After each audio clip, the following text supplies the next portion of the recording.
Hi மக்களே, இன்றைக்கி நம்ம சிக்கன் குழம்பு பண்ணலாம் அப்படின்னு சொல்லிட்டு காலையிலே சிக்கன் வாங்கிட்டு வச்சாச்சு. அதுக்கு தேவையானது தக்காளி, வெங்காயம் கொஞ்சம் கட் பண்ணி நைஸ் பண்ணியாச்சு. இஞ்சி பூண்டு பேஸ்ட்டு அதெல்லாம் ரெடி பண்ணி வச்சாச்சு. இப்போ நம்ம பண்ண போகிறோம். இப்போ குக்கரில் ஆயில் போட்டு நம்ம ஸ்டார்ட் பண்ண போகிறோம். காஞ்சதுக்கப்புறம் இப்போ பட்டை, லவங்கம், அந்த மாதிரி ஏலக்காய் இதெல்லாம் போட்டு லைட்டாக ப்ரௌன் ஷேடில் ஆனோன்னு கொஞ்சம் திரிக்குது பாருங்கள். அந்த அளவுக்கு கொஞ்சம் ப்ரௌன் ஷேடில் ஆனதுக்கப்புறம்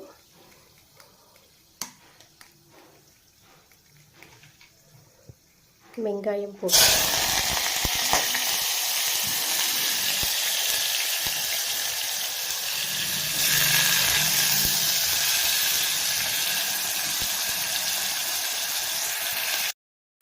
போட்டுட்டு நல்லா ப்ரௌன் ஷேடில் இதுவும் நல்லா வதங்கணும்.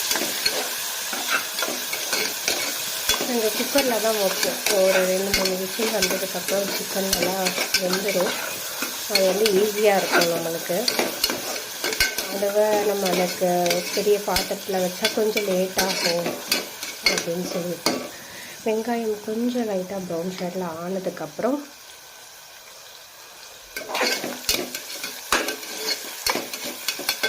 அதுக்கப்புறம் தான் மக்களே இஞ்சி பூண்டு போடுவோம்.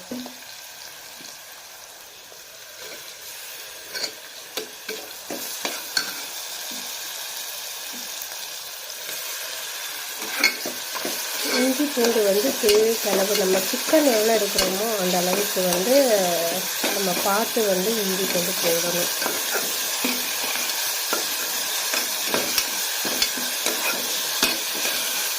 அதுவும் நல்லா ப்ரௌன் ஷேடில் வரணும்னால நம்ம வெங்காயம் பாதி அடித்து வச்சுக்கணும். பாதி வெங்காயம் கட் பண்ணி வச்சுக்கணும். ஏன்னு கேட்டிங்கன்னா அப்போ தான் குழம்பு கொஞ்சம் நிறைய கிடைக்கும்.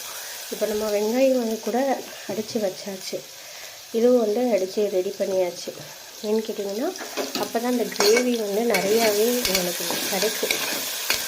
அதனால் நம்ம இந்த லிக்விடாக கொஞ்சம் சாதத்துக்கு தட்டி சாப்பிட ஈஸியாக இருக்கும். அதனால் வெங்காயம் பாதி அடிச்சுக்கிட்டு பாதி வெங்காயம் கட் பண்ணி அந்த ப்ரௌன் ஷேட் ஆனதுக்கப்புறம் இந்த வெங்காயத்தை போடணும். எல்லாத்துக்குமே பாய் வீட்டில் பண்ணால் எப்படி இருக்கும், நல்லாயிருக்கும் அப்படின்ற மாதிரியெல்லாம் சொல்லுவாங்க. ஆனால் இது கண்டிப்பாக ட்ரை பண்ணி பாருங்கள், செம்மையாக இருக்கும். நல்லா ப்ரௌன் ஷேடில் ஆயிடுச்சு. இப்போ நம்ம வெங்காயம் முடிச்சு வச்சுருந்ததை போட்டாச்சு.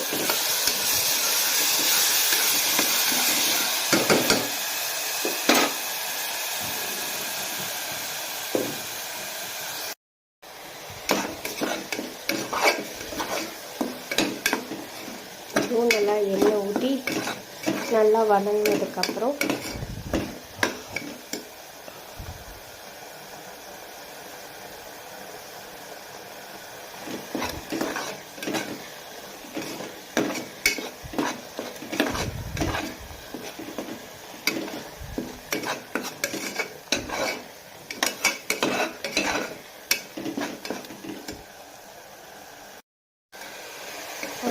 இது நல்லா ப்ரௌன் ஷேடில் வதங்கணும் மக்களே.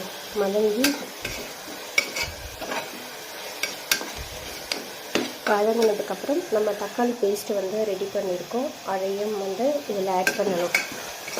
ஆனால் இது ப்ரௌன் ஷேடில் ஆனதுக்கப்புறம் கொஞ்சம் ஆட் பண்ணால் அந்த பச்சை வாடடிக்காது. இந்த வெங்காயம் பாதி கட் பண்ணியிருக்கோம், பாதி அரைச்சி போட்டிருக்கோம் இதில். இப்போ தக்காளியும் இதில் ஆட் பண்ணும்போது நம்மளுக்கு தேவையான கிரேவி நிறையா கிடைக்கும். அதுக்கு தான் நம்ம வெங்காயத்தை அரைச்சி போடுறதுக்கு.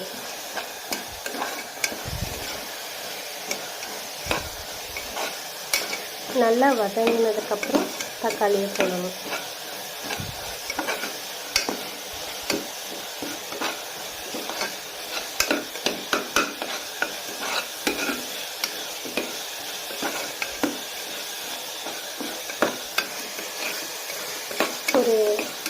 நல்ல ஒரு வாசம் வரும்.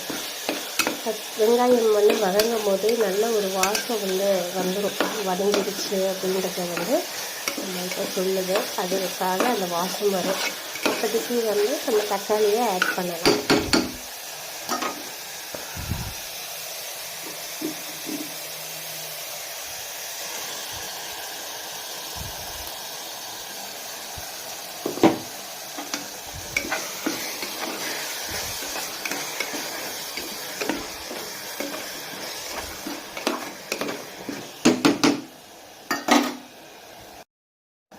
அதே மாதிரியே வந்து நல்லா தக்காளியும் வந்து நல்லா வதங்கினதுக்கப்புறம் தான் நம்ம வந்து மிளகாத்தூள், மல்லித்தூள், கரம் மசாலா, மஞ்சத்தூள் அந்த மாதிரி எல்லாம் வந்து இதில் நம்ம ஆட் பண்ணணும்.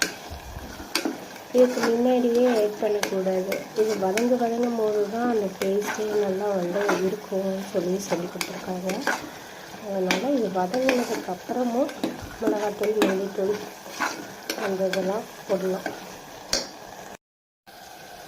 இப்போ வந்து நம்ம வந்து மிளகாத்தூள் ஆட் பண்ணியிருக்கோம். வீடியோவும் எடுத்துக்கிட்டு சமைக்கிறதுனால கொஞ்சம் சிரமமாக இருக்குது. இது 2 ஸ்பூன் நான் வந்து போடுவேன் மிளகாத்தூள். இது வந்து குட்டி ஸ்பூன் தான், எங்களுக்கு கொஞ்சம் காரம் கம்மியாக தான் வீட்டில் யூஸ் பண்ணுவோம். அதனால் இதில் தான் போட்டிருக்கேன் மக்கள் மிளகாத்தூள். இது வந்து மல்லித்தூள். இப்போ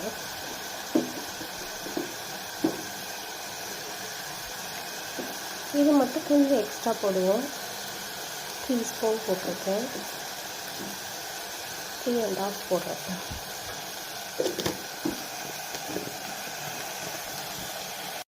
இதோட சேர்த்து கரம் மசாலா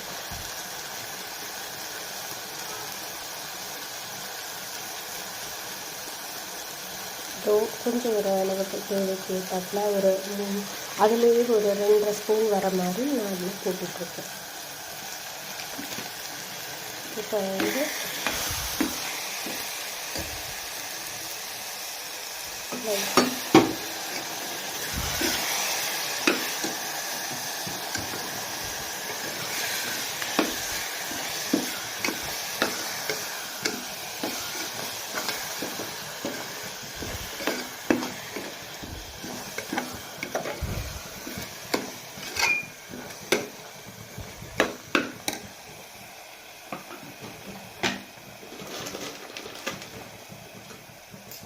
சால்ட்டை வந்து இந்த அளவுக்கு நான் போடுறேன். கல்லுப்பு, சால்ட்டு.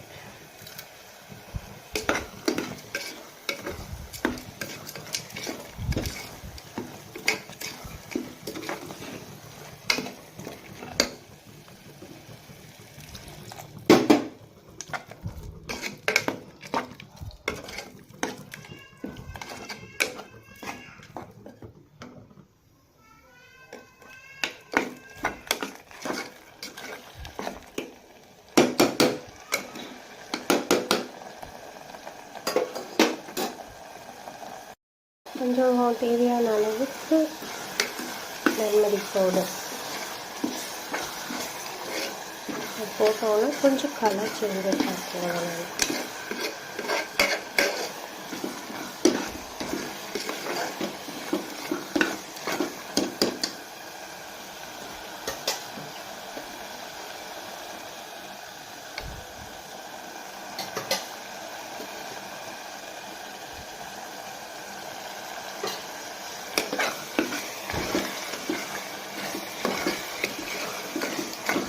நல்லா வாசமாக இருக்குது மக்களே, உங்களுக்கு தெரியாது, நல்லா வாசமாக இருக்குது. நல்லா வதங்கும் போது இந்த ஸ்மெல் பண்ணால் ரொம்ப வாசமாக இருக்குது. வந்து நம்ம கழுவி வச்ச சிக்கன் மஞ்சத்தூள் போட்டு நம்ம முன்னாடியே கழுவி வச்சாச்சு. அதை வந்து இப்போ வந்து இதில் போட போகிறோம்.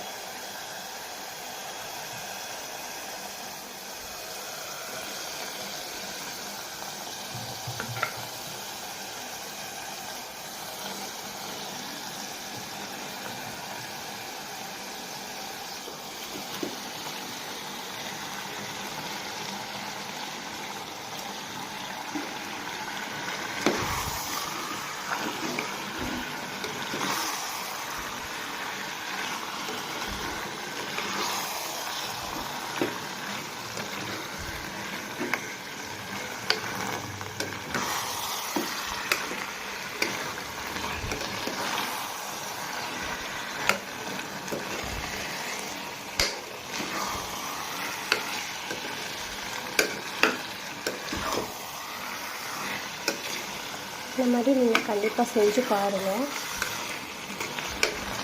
ரொம்ப பிடிக்கும் உங்களுக்கு, நல்லாயிருக்கும். இதோட வேட்டை எடுத்து போட்டுருக்கோம்.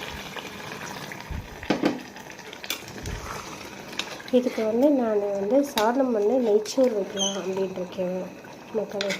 அதோட ஆட் பண்ணி இது சாப்பிடும்போது ரொம்ப டேஸ்டியாக இருக்கும். என்னோட சன்னுக்கு ரொம்ப பிடிக்கும். இது எங்கள் வீட்டில் விரும்பி எல்லாம் சாப்பிடுவாங்க, நல்லாயிருக்கும்.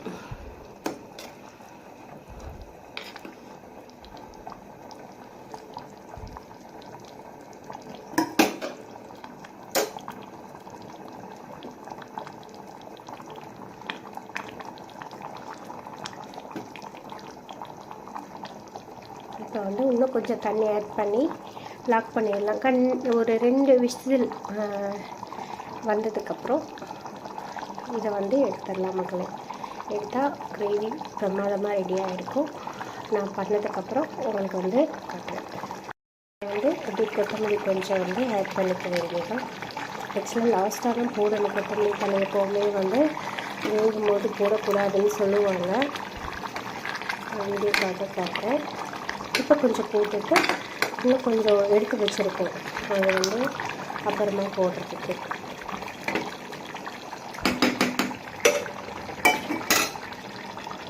இதில் ஒரு 4 பீஸ் மட்டும் எடுத்து தம்பிக்கு இது ஃப்ரை பண்ணிட்டேன் மக்களே. அது என்னோட கண்ணுக்கு ரொம்ப பிடிக்கும், அதனால் ஃப்ரை பண்ணிட்டேன்.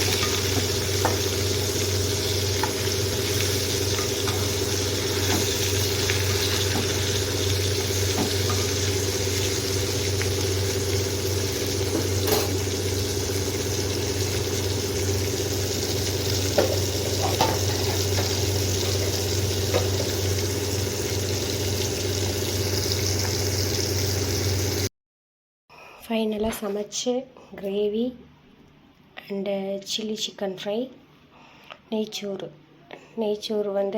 ஸ்டார்ட் பண்ணியாச்சு. ஆனால் அது உங்கள்கிட்ட வீடியோ காட்ட முடியல. நெக்ஸ்ட் வீடியோ கண்டிப்பாக காட்டுறேன். இது உங்களுக்கு பிடிச்சிருந்துச்சுன்னா கண்டிப்பாக செஞ்சு பாருங்கள், ரொம்ப நல்லாயிருக்கும், டேஸ்ட்டாக இருக்கும். லைக் பண்ணுங்கள், சப்ஸ்கிரைப் பண்ணுங்கள். தேங்க்யூ ஃபார் வாட்சிங். தேங்க்யூ.